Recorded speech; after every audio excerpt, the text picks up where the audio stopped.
Everyone, स्वागत है आपका आपके अपने यूट्यूब चैनल पर। हम लोगों ने क्वेश्चन नंबर 45 तक कंप्लीट किया था। आज हम लोग क्वेश्चन नंबर 46 से स्टार्ट करेंगे। ठीक है, मेरा वॉइस थोड़ा सा हार्श हो जा रहा था वीडियोस में, मैंने इस चीज़ को काफ़ी नोट किया था, बट आज मैंने कुछ अलग टेक्निक यूज़ की है। प्लीज़ आप लोग मुझे कमेंट बॉक्स में बताइएगा कि जो वॉइस है वो आपको ठीक लग रहा है या नहीं लग रहा है। ठीक है, तो चलिए स्टार्ट करते हैं अपने क्वेश्चन के साथ में। हाँ, providing choice and option to students from a range of activities and experiences based on their interest, needs, and diversity of learners' background follow the principle of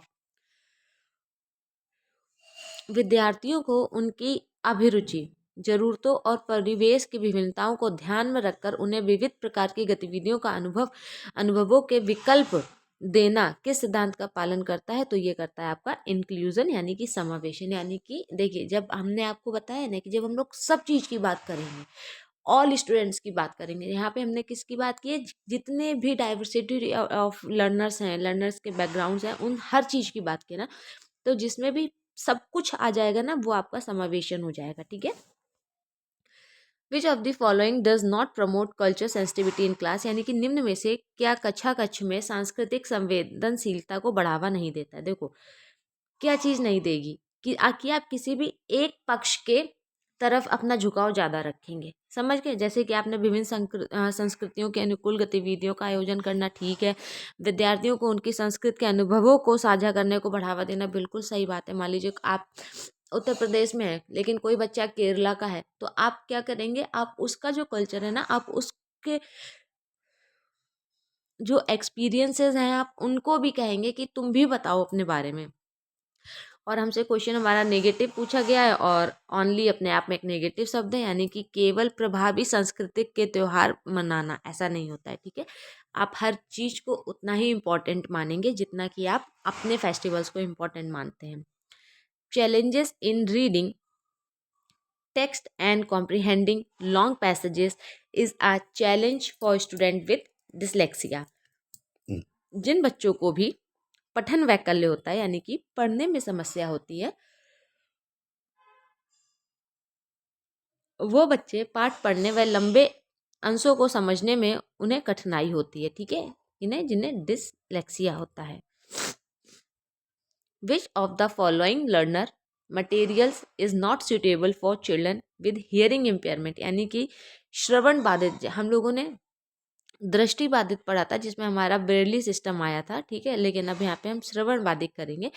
तो श्रवण बाधित बच्चों के लिए कौन सी शिक्षण सामग्री उपयुक्त नहीं है? ऑडियो बुक्स, बिल्कुल सही बात है भाई। जब बच्चे को सुनने में दिक्कत है, तो आप उसको और सुनाने का ही काम करेंगे क्या? नहीं ना, आप उसको चित्र दिखाएंगे,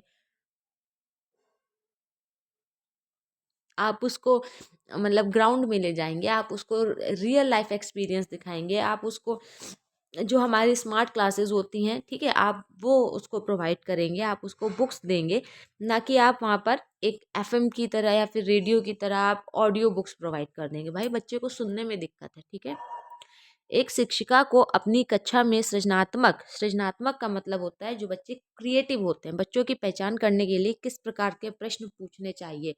ओपन एंडेड पूछने चाहिए। ठीक है, ओपन एंडेड का मतलब होता है जिसके काफी सारे उत्तर हों। Alright, it is important that experience to experience that a child bring school.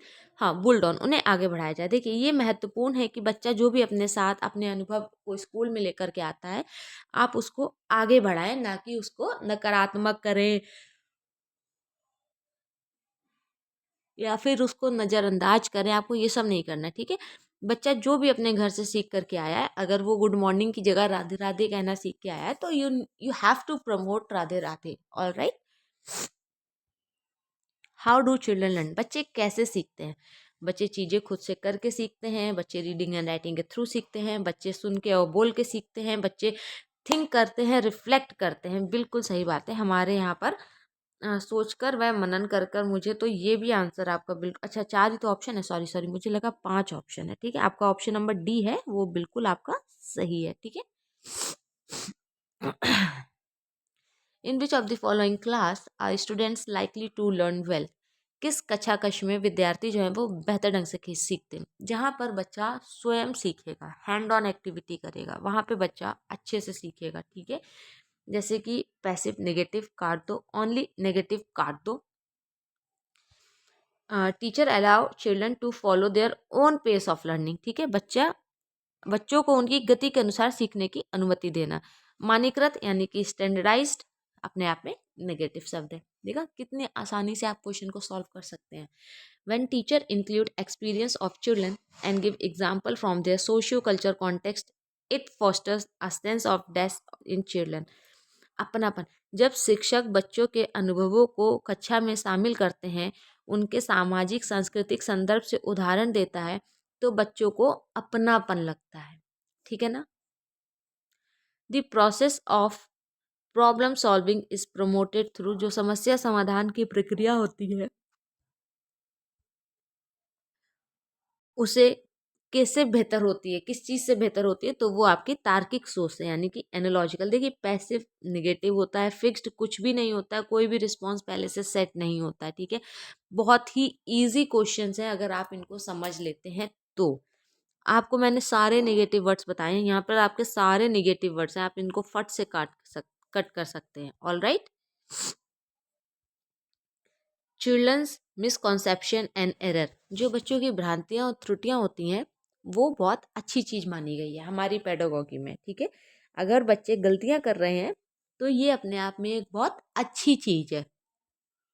ठीक है, इसीलिए आपको क्या करना है, अगर बच्चे गलती करते हैं और तो आपको बच्चों को डांटना नहीं है, आपको बच्चों को प्रोत्साहित करना है। देखिए मैं पढ़ती हूँ ऑप्शंस, आप लोग ध्यान से सुनिएगा। बच्चों की भ्रांतियां व त्रुटियां सीखने सिखाने की प्रक्रिया में बेहद हानिकारक हैं? बिल्कुल नहीं, बहुत पॉजिटिव है। मैंने क्या बोला, बहुत पॉजिटिव है। बच्चों की अविवेकी चिंतन को दर्शाती हैं? बिल्कुल नहीं, अविवेकी नहीं। बच्चा अगर गलत लिख रहा है ना, ऐसा नहीं है कि देखो आप सही भी करते हो, पढ़ते हो, ठीक है, और आप गलत भी पढ़ते हो। अब मान लीजिए, चलिए मैं आपको एग्जाम्पल बता देती हूँ यही वाला। ठीक है, मान लो अगर इस पे ये आंसर टिक ना होता तो बहुत सारे बच्चे ऐसे थे जो रिस्पॉन्स सेट पे चले जाते हैं। जबकि मैंने आपको निगेटिव, ऑलमोस्ट अभी तक ये हमारी चौथी क्लास होने वाली है शायद, मैंने आपको हर क्लास में बताया है कौन से वर्ड्स आपके पॉजिटिव हैं और कौन से वर्ड आपके नेगेटिव हैं। आपने तो दोनों ही पढ़े हैं, बट फिर भी आपने क्या किया, गलत कर दिया, सही को आपने गलत कर दिया। क्यों? क्योंकि आपके पास क्या विवेक नहीं था, इस वजह से नहीं, क्योंकि आपने तार्किक चिंतन किया और चिंतन करने में आपको लगा कि हो सकता है कि ये हमारा उत्तर सही हो। ठीक है, इसीलिए बच्चों की सोच में झांकने के अर्थपूर्ण मौके देती है। जो बच्चा गलत करता है, इसीलिए देखो जब भी कोई एग्जाम आता है और रिजल्ट उसका अच्छा नहीं आता है तो फिर क्या होता है कि टीचर्स लोग आपको मोटिवेट करने के लिए क्या कहते हैं कि ठीक है अब की बार हम करेंगे। क्यों? क्योंकि वो जानते हैं कि आपको, मान लो अगर मैं सीटेट की बात कर लूँ ना, तो इसमें आपको सीडीपी में 30 क्वेश्चंस देखने को मिलेंगे। मैं ये बात अच्छे से जानती हूँ कि आप 30 में से 30 क्वेश्चंस का जानते हैं। कहीं ना कहीं बस शब्दों का हेरफेर ऐसा हो जाता है कि आपका थोड़ा सा ऊपर नीचे की वजह से आप गलतियां कराते हो। इस बार वो भी नहीं करनी है। ठीक है, dash is a sign that the learning activity have become mechanically repetitive for the child and are not of interest. Dash इस बात का संकेत है कि शैक्षिक गतिविधियां बच्चे के लिए यांत्रिक व दोहराव वाली हो गई हैं तथा उनकी रुचि की नहीं है। कौन सी गतिविधियां? जॉय बच्चों का है, उत्सुकता बच्चों का है, एक्साइटमेंट बच्चों का है, बोर्डम, ऊब। ऊब अपने आप में एक निगेटिव शब्द है। ठीक है, आप लोग इस चीज को नोट करेंगे। एसर्शन और रीजन के क्वेश्चंस बहुत हमें देखने को मिलते हैं और अब की बार तो आपको और ज़्यादा देखने को मिलेंगे। Learning should be facilitated bye inducing fear of punishment in children. अच्छा, बच्चों में सजा का डर पैदा करके सीखने को सुसाध्य किया जाना चाहिए? जी नहीं, बिल्कुल गलत है, ये बात आपकी बिल्कुल गलत है। Reward and punishment are highly effective in ensuring meaningful learning, यानी कि इनाम और सजा अर्थपूर्ण सीखने में बेहद प्रभावशाली है। मेरे हिसाब से तो देखो बच्चों ये भी गलत है। ठीक है, ये तो एक्सटर्नल मोटिवेशन हो गया और हम जानते हैं कि बच्चों को एक्सटर्नल मोटिवेशन नहीं, इंटरनल मोटिवेशन की ज़रूरत है। विच of the following factor affect learning, यानी कि कौन सा कारक सीखने को प्रभावित करता है? इंटरेस्ट ऑफ स्टूडेंट, बिल्कुल सही बात है। Perceived relevance of the concept, यानी कि संकल्पना की कथित प्रासंगिकता। Development level of the student, ठीक है, विद्यार्थियों का विकासात्मक स्तर, अच्छा। स्ट्रेटजीज ऑफ टीचिंग लर्निंग, सीखने सिखाने की पद्धतियाँ, बिल्कुल सही बात है, आपका यहाँ पर 1 2 एंड 3 4 सबके सब सही है, ठीक है। Which of the following statement is correct about the interaction of person, environment and behavior in their learning? देखो, पर्सन एक व्यक्ति की उसके एनवायरनमेंट से, उसका सोशियो कल्चर से जो भी रिलेशन होता है उसकी बात हमारे लेव वैगोस्की भाई साहब करते हैं, ठीक है। तो निम्न में से कौन सा कथन सीखने की स्थितियों में व्यक्ति, वातावरण व व्यवहार के बीच संबंध को सही दर्शाते हैं? तो ये आपके तीनों ही हैं। जैसे व्यक्ति, वातावरण और व्यवहार एक दूसरे को प्रभावित करते हैं, और ये बात किसने कही है? ये बात हमारे लेव वैगोस्की जी ने कही है, ठीक है। तो ये थे बच्चों हमारे 60 क्वेश्चन, जिनको हम लोगों ने ऑलमोस्ट 3 से 4 दिन में किए हैं, ठीक है।